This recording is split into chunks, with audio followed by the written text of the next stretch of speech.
City কর্পোরেশনের প্রধান ফটক।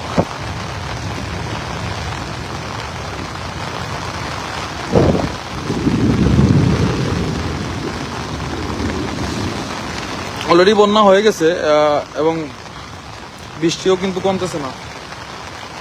বৃষ্টি না কমার কারণে কিন্তু পর্যায়ক্রমে পানি বেড়ে যাচ্ছে।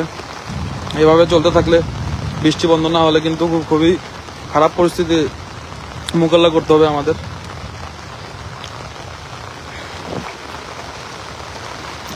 আমাদের 22-এর বন্যা মনে করে দেয় এটা।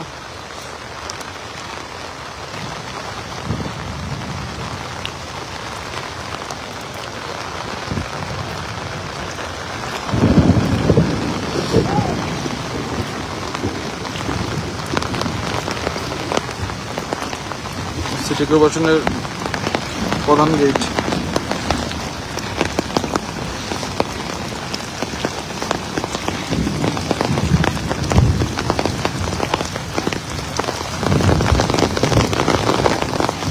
আমাদের লাক্কাতুরার সাঁওতালপাড়ার শীতলী মন্দির, এটা প্রায় পানির নিচে।